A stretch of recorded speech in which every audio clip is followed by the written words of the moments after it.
Teacher से बदला लेने के लिए 15 साल की प्लानिंग और फिर जुर्म की एक ऐसी दास्तां जिसे सुनकर आपके रोंगटे खड़े हो जाएंगे।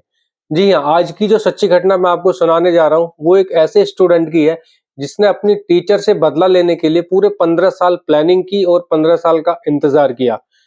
नमस्कार, आदाब, सत श्री अकाल, मैं फराज खान। आज की जो सच्ची घटना मैं आपको सुनाने जा रहा हूँ वो सच्ची घटना है अमेरिका के मिनीसोटा की। यहाँ एक टीचर होती है, मैरी स्टाफर।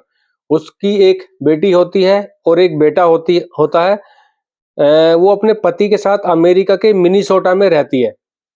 ये बात है 16 मई 1980 की, जब मैरी अपनी बेटी के साथ सैलून में जाती है। और वो जब सैलून से बाहर आती है तो वो जो स्टूडेंट होता है, मिंग सेन सी उसका नाम होता है स्टूडेंट का, वो पहले से ही घात लगाए वहां बैठा रहता है। तो जैसी दोनों माँ बेटी बाहर निकल कर आती हैं, वो उनके पीठ पर बंदूक तान देता है और उनको बोलता है, जैसा मैं कहूँ वैसा करती जाओ, नहीं तो मैं गोली मार दूंगा। तो मैरी मजबूर होकर जैसा वो बोलता है वैसा करती जाती है। वो उन दोनों को एक गाड़ी के पास लेकर चला जाता है, गाड़ी में दोनों को बैठाता है और चला जाता है। वो थोड़ी दूर जाता है तो गाड़ी को रोक देता है, उन दोनों को बाहर निकालता है और उनको दूसरी गाड़ी के पास ले जाकर बोलता है कि डिग्गी में बैठ जाओ। इस पर मैरी जो होती है, जो टीचर होती है, वो ये बोलती है कि मैं इसमें नहीं बैठ पाऊंगी। तो वो जबरदस्ती दोनों माँ बेटी को मुंह पर टेप लगाकर गाड़ी की डिग्गी में बैठा देता है। जब ये सब काम ये कर रहा था तो वहां पर दो बच्चे होते हैं, वो ये सब करते हुए मिंग सेन को देख लेते हैं। तो तभी उनमें से एक 6 साल का जो बच्चा होता है, वो जो खेल रहा होता है वहां पे, वो उसके पास आता है और उससे पूछता है कि अंकल आप ये क्या कर रहे हो। तो वो उस बच्चे को भी, उस तीसरे बच्चे के भी मुंह पर टेप लगाकर डिग्गी में ठूंस देता है। चल देता है। फिर वो गाड़ी को लेकर, गाड़ी को ले जाने के बाद वो थोड़ी ही दूर पहुंचता है, वो गाड़ी रोक देता है। गाड़ी रोकने के बाद में वो उस बच्चे को निकालता है, जो बच्चा उसने बैठाया था, उसको निकालकर थोड़ी दूर वो जाता है और फिर वो उसको छोड़कर आ जाता है। फिर इसके बाद ये अपने घर पहुंच जाता है, दोनों माँ बेटी को घर पर ले जाता है।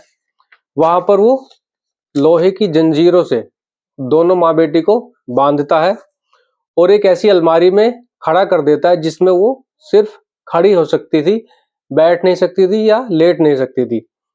पूरी रात दोनों माँ बेटी जंजीर में बंधी हुई अलमारी में खड़े खड़े रात गुजारती है।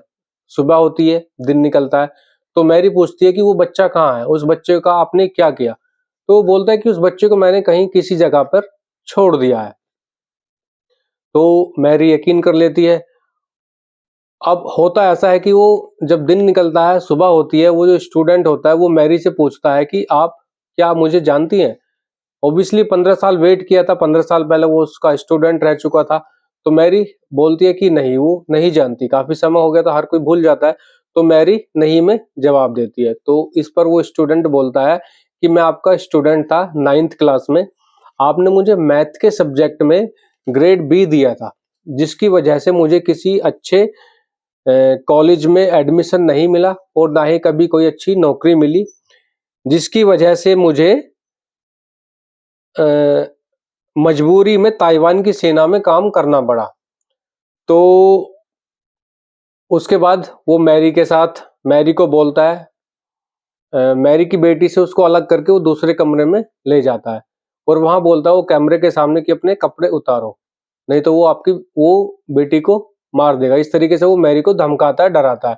तो मैरी मजबूर होती है अपनी बेटी के लिए, वो जैसा बोलता है मैरी वैसा करते जाती है और वो उसका कैमरे के सामने कपड़े उतरवाता है और वो रेप करता है। तो यही चलता रहता है, पूरा चलता रहता है, पूरे 52 दिन तक ये कहानी चलती रहती है। 52 दिन तक वो उसका रेप करता रहता है, उनको दुख पहुंचाता रहता है।